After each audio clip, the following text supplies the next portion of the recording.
Let's explore 3 sacred practices for youth and happiness. It's a pity youth is wasted on young, which is a quote that is attributed to George Bernard Shaw, who I think we can all agree has a beautiful beard. The 14th Dalai Lama is said to have quipped, man, because he sacrifices his health in order to make money, then sacrifices his money in order to recuperate his health. So there are 3 things we can do that are absolutely free or relatively inexpensive that we can do to help recuperate our health. First, we can remember that the great Karma Jigme of Tibet taught that the essence of all morality is to simply practice nonviolence. We can practice nonviolence for others by choosing a vegan diet. I'm sure all the cows would really appreciate that. We can choose nonviolence to ourselves by making sure that that vegan diet consists of whole foods and not processed foods.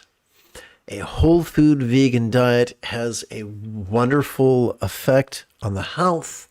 There's a wonderful channel that explores that on YouTube called nutritionfacts.org. Look that up on YouTube. Dr. Greger is a treasure trove of information on the subject.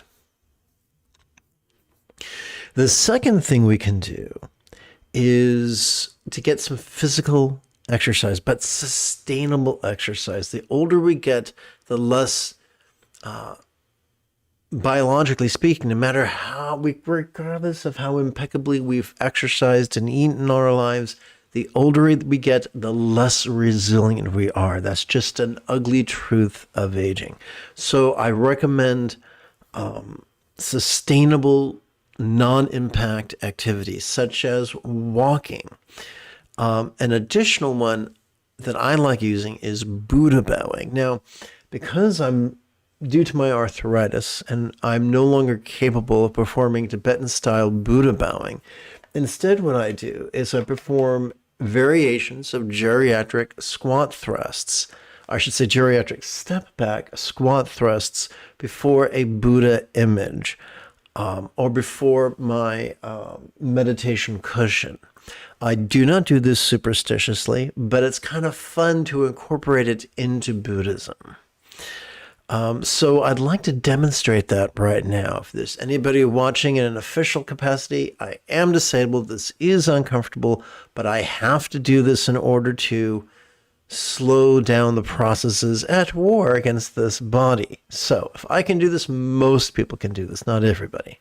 So what I'm going to do is subject you to a jumbo cam right now. I think that's button 4. And I'm going to adjust the camera. So I'm going to demonstrate 3 variations.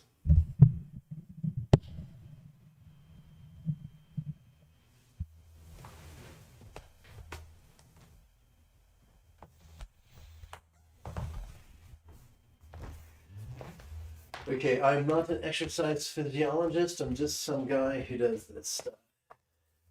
So I like to start with a wide stance in the second position. If you ever did ballet, I like to place my hands overhead, pressing my palms towards an invisible ceiling. This is a great stretch for the spine.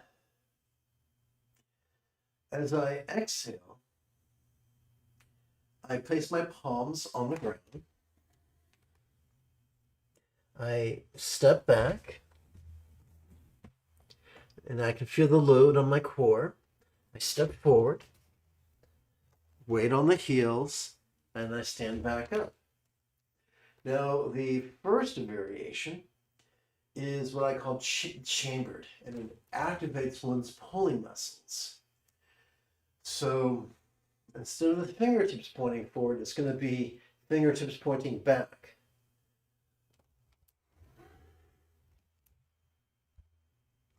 Step back, do a push-up if you can. Step forward, press the ceiling. The second and final variation Fingers pointing forward.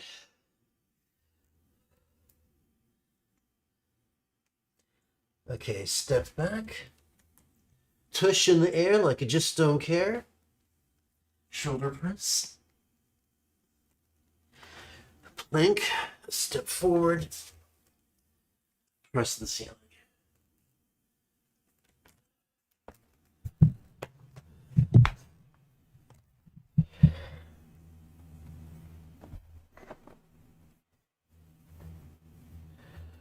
Okay. That was delightfully invigorating. I assure you my heart is racing right now.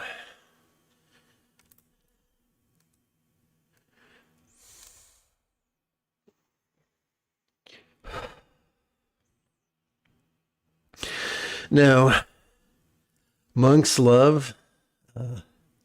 So, as a meditation teacher, I love the idea of knocking out 108 of these a day by doing 9 sets of 12 repetitions.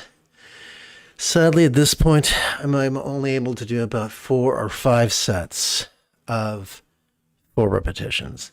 But I'm trying. That's what counts.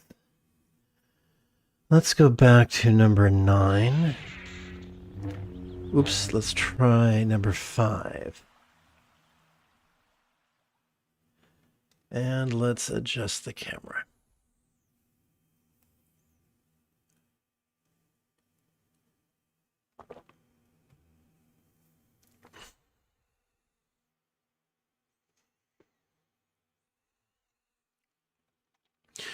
We come to the very predictable third thing we can do to increase our health and our joy, and that is to practice a truly effective version of mindfulness and meditation approximately every 12 hours or so. And while we're on that subject, I look forward to chanting and meditating with you after approximately 30 seconds of housekeeping. This is Lama Jigme Gyatso of the Buddha Joy Meditation School. For more than 30 years, I spent more than 8 hours a day, every day, studying, practicing, mastering, and reverse engineering the teachings and techniques of each school of Taoism and Buddhism so that you would not have to. Welcome to Meditate Like a Jedi, which is made possible due to the generosity of viewers. Oopsie, wrong button. Which is made possible due to the generosity of viewers just like you. And now we're going to play with the sadhana version of the Heart of Wisdom Sutra, attributed to Quan Yin Pusa, the archetype of love and letting go, compiled, adapted, and amplified by yours truly. So we're going to begin by using recitation to remind us of the second, first, and sixth folds of the Buddha's Eightfold Path. This is not going to be a prayer to real or imagined entities. We're simply using words to stimulate the neural pathways responsible for intention. Traditionally, these recitations are known as empathetic bodhicitta and enthusiastic refuge. We're going to work with 2 versions. The first is rather literal, and we're going to set it to a triplet chant together. May I liberate all beings from the tyranny of hating, craving, and clinging, by relying on thee, Buddha's example, instructions, and students. Consider, if you will, these 3 nouns. They're so useful that over the centuries they've earned the metaphoric nickname of the 3 wish-fulfilling jewels, kind of like Aladdin's lamp. We're going to repeat the ideas we just chanted, or we just recited. We're going to repeat them in a manner that is more concise and more figurative, and we're going to set it to a bookend chant, which is my go-to chant. May I liberate all beings by relying on the 3 jewels. May I liberate all beings by relying on the 3 jewels. May I liberate all beings by relying on the 3 jewels.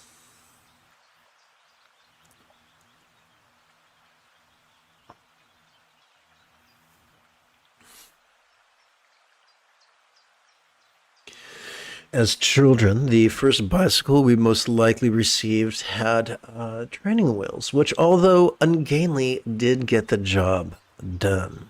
Similarly, our first meditative exercise this morning is going to be clunky. During our inhalation, let's do two things. First, let's generate a vertical traction between our head and our tush. And second, let's silently and mentally recite the 12-syllable phrase, perceiving this very turbulent play of mind. During our exhalation, let's do two additional things. First, let's physically relax as best we can. And second, let's silently and mentally recite relaxing into mind's non-graspable nature.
Let us now explore the first fold of the Buddha's Eightfold Path simply by chanting the Heart of Wisdom Sutra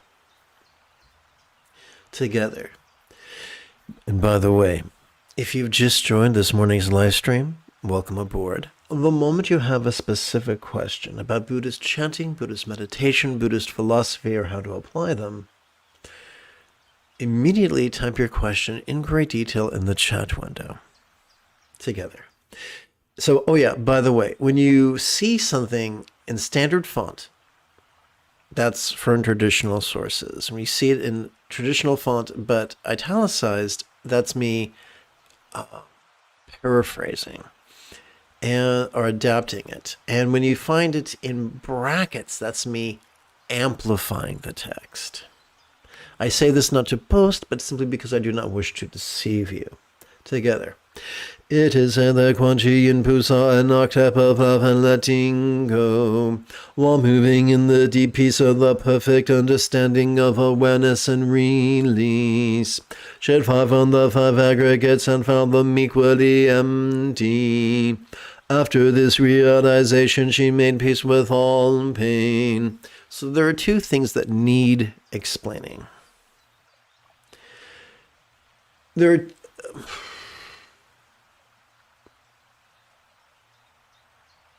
Sturgeon's law reminds us that 90% of everything is crap, including meditation teachers.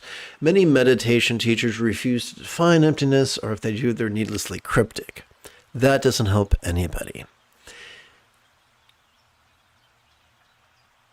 90% of folks are taught that being rigid, fearful, controlling, elitist, cryptic, competitive, and cruel is a good thing. But when we are rigid, we tend to view everything literally, which can really gum up the works. It's far better to be flexible, loving, laid back, egalitarian, lucid, cooperative, and kind. And those of us who choose to be flexible recognize that not all statements are literal. Emptiness only makes sense figuratively. Every time we relax into our exhalation, whatever we noticed during our previous inhalation could feel less graspable, could feel as non-graspable as a vast empty void, could feel as non-graspable as the illusion of the infinite azure sky on a bright and beautiful cloudless morn, which, although is tantalizing to the eye, is non-graspable to the hand. There you go. Emptiness solved. A lot of the Buddha's more ostensibly trickier teachings are metaphoric. Teachings such as birthlessness, selflessness, deathlessness, and emptiness. All metaphoric. So talking about pain now. This is not a substitute for medical care. There's many types of pain, many of it metaphoric. This doesn't fix pain, this fixes our resistance to pain. Anybody can be happy when everything's going their way. Anyone can be happy when it's all beer and blowjobs. But life's not always like that. Sometimes life is a bucket of shit. So how can we cope when there are things out of our control? By working with the meditation strategies explored in this text.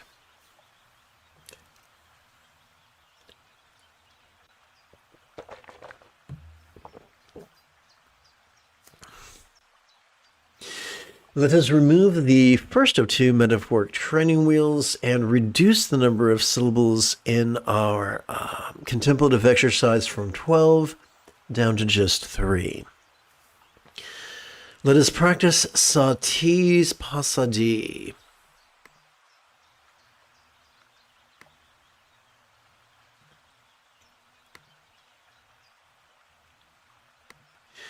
As silently and mentally we recite, notice this during our inhalation, and likewise we silently and mentally recite relaxing during our exhalation.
Together. Listen, Johnny Moon, that a form is emptiness, emptiness is form. Form does not differ from emptiness, emptiness does not differ from form. The same is true with feeling, appraisal, impulse, and awareness. There's nothing mystical about the five aggregates. It's just one of many systems the Buddha used to comment on our present moment experience. But I wish to decode it for you. So, form simply is a reference to body. Feeling is a reference to either experiencing pleasure, pain, or neither. Appraisal would be the intensity or the volume or the amount of the feeling. How pleasurable is it? How painful is it? Impulses are knee-jerk reaction, our instinctual response to either push or pull. And awareness is simply our perception of all the above. And I'd like to take this opportunity to remind you or to decode a Soto Zen aphorism of thinking, no thinking. Remember, cryptic communication is an attribute of yang, not yin. So let's make it more lucid. And it's simply this. As we relax into our exhalation, whatever thoughts we experience during our inhalation could feel as non-graspable as if they were not there at all. That's it. And this whole phenomena occurs because during our inhalation, we automatically access the sympathetic nervous system, and during each exhalation, we automatically access the parasympathetic nervous system. So these are not, this noticing and releasing is not something I made up. It's something that can be verified with functional magnetic resonance imaging devices. Now let us remove the second of two metaphoric training rules, reducing the length of our contemplative exercises from 3 syllables per breath down to just 1. And so let us now practice dhyana.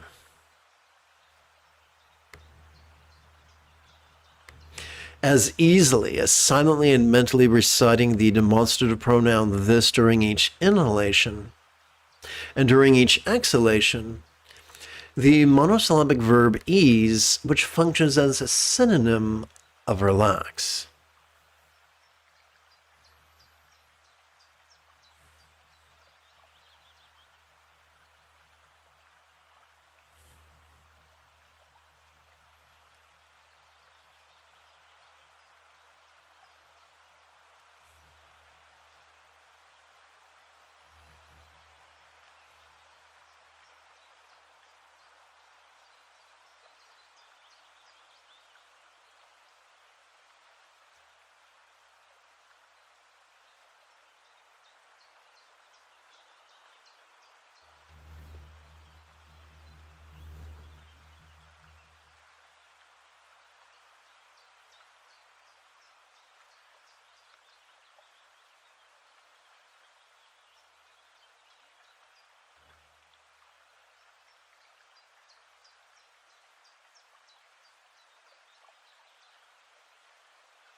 Let's chat. Now let us begin.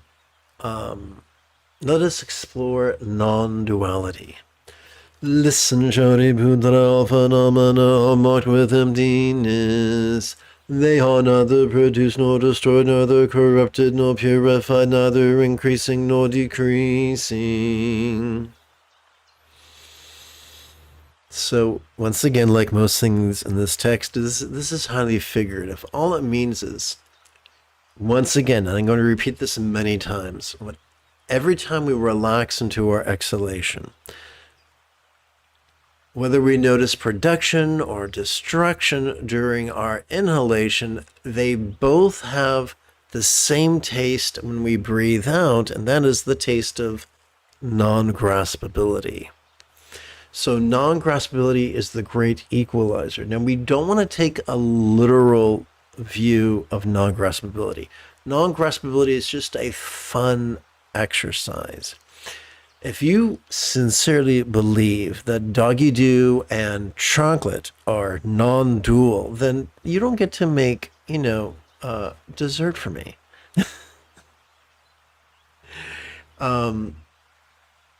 So non-duality is not something we believe. Believed just creates more neurosis than it heals. It's something we play with as we notice and release. Now that we've reached cruising altitude, together as a team, let's meditate as transformatively as Qui-Gon Jinn on Naboo under the guidance of the Force presence of Qui-Gon Jinn. And now let us relax into Great Seal.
Together.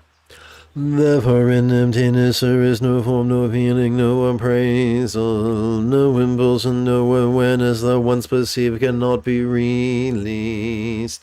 So we're shifting our emphasis from emptiness to know. This next section of the text no is going to appear many, many times. There's a song, I think, from the 60s where they sing no a bunch of times. I can't remember what it is. If you remember what it is, let me know in the comment area. So once again, we're taking this figurative. We're being playful. Remember, we do not traverse the path of Yang's rigidity, but Yin's playfulness. We're not being controlling, we're being laid back, which infers we're also going to be playful. Now let us relax into Sutra Mahamudra.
Allow me to remind you that during each inhalation, when we automatically access our sympathetic nervous system, it is not wired for active concentration. Au contraire. Instead, it is wired to simply notice and to do so vulnerably, passively, viscerally, and even randomly.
Over the next 3 exercises, let's deconstruct the 3 circles of experience. Spoiler alert, it's simple. It's the things we observe, the mechanisms that allow us to observe, and the very experience of observation itself. We'll begin with the objects of observation. No sensation, no flavor, no sound, no sight, no phenomena that once perceived cannot be released. And now let us relax into the practice of chants, mindfulness and meditation, the 7th and 8th folds of the Buddha's Eightfold Path.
No body, no tongue, no nose, no ears, no eyes, no mind that once perceived cannot be released. And these are the organs of observation. Now let us relax into the practice of Proto-Zen.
Together. No feeling, no tasting, no smelling, no hearing, no seeing, no noticing that once perceived cannot be released.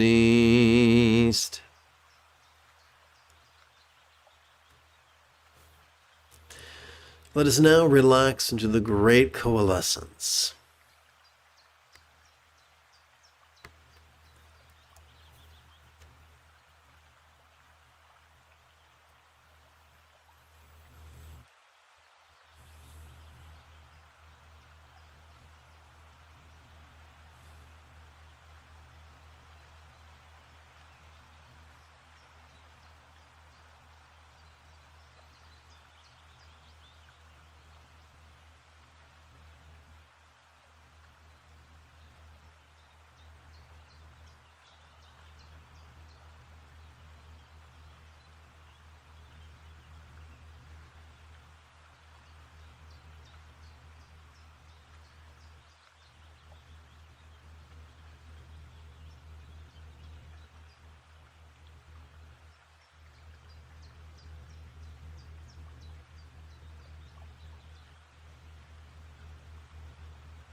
Together. And this is just another example of one of the tools the Buddha used to deconstruct experience. No interdependent origins and no extinction of them. From confusion to old age and death that once perceived cannot be released.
together. No stress. So now let us bring the experience of the Four Noble Truths into the path of noticing and releasing together. No stress, no exacerbation, no liberation, no path, no understanding, no attainment that once perceived cannot be released. Let us relax into the great completion stage.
Together. Now let us explore, let us deconstruct the fruit of training. Because there is no attainment that once perceived cannot be released. The Bodhisattva archetypes of awareness and letting go supported by the perfection of understanding, find no obstacles for their minds that once perceived cannot be released. So, let us not be confused. There are obstacles. As we breathe in, we can notice them. And as we breathe out, we can relax and consequently release them, at least to a certain degree.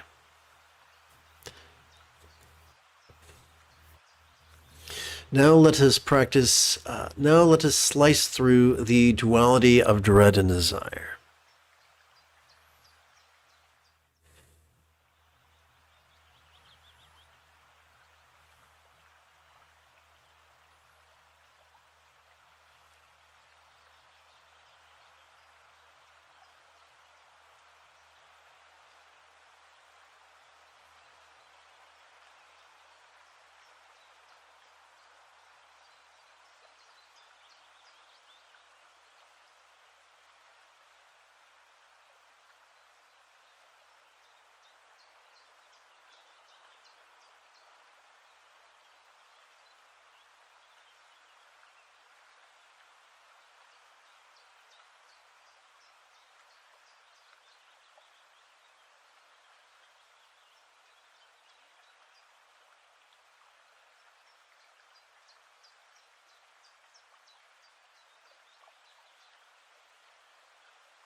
Together. Having no obstacles at once perceived cannot be released, they transcend the tyranny of fear. How do we transcend the tyranny of fear? Whenever we relax into our exhalation, whatever fear we experience during our inhalation can feel less graspable. Liberating themselves forever from the tyranny of illusion and realizing perfect nirvana. Nirvana is not the absence of illusion. It's the ability to recognize illusion and process illusion. Now let us practice Trek Cho's slice through the duality of dread and desire.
Together.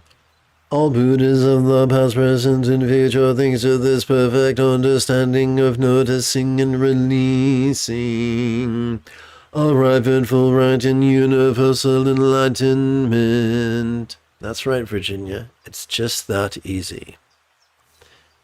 Together, let us relax into Trek Show.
Please bear with me while I perform a quick edit.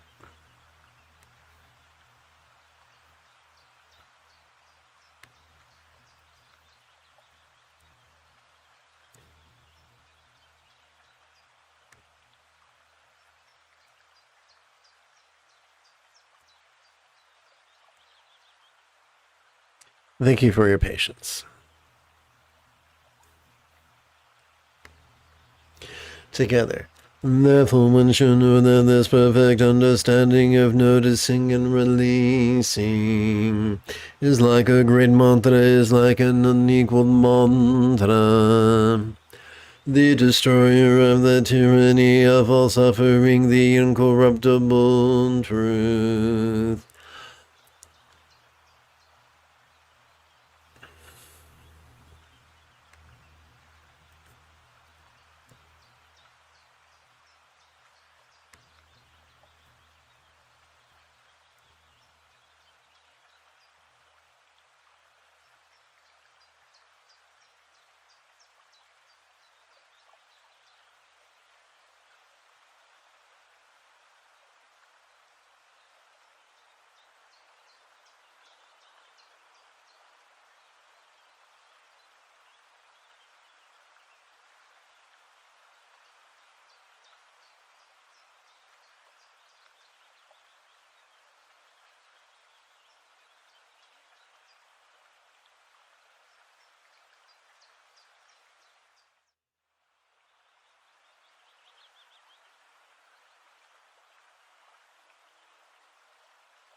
Well, that looks like an error on my part, so I think I'll remove it.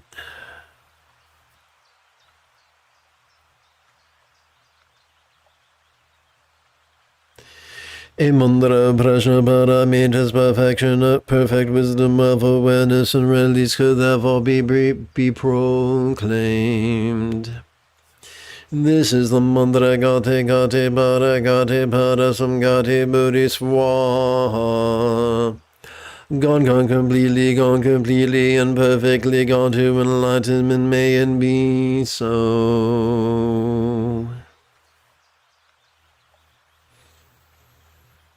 Let us practice the utmost union of mindfulness and meditation.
In this following chant, let us recall the third, fourth, and fifth folds of the Buddha's eightfold path.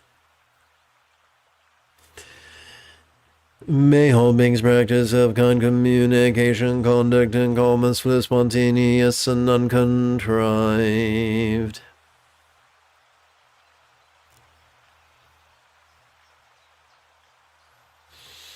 Let's relax into Ati Yoga's utmost union of mindfulness and meditation.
Let us seal our practice by chanting the four immeasurables, putting us in remembrance of the first and second folds of the Buddha's Eightfold Path. May everyone be free from misery, may everyone be happy. May no one be separated from the happiness. May everyone have balance from the tyranny of hating, craving, and clinging freed.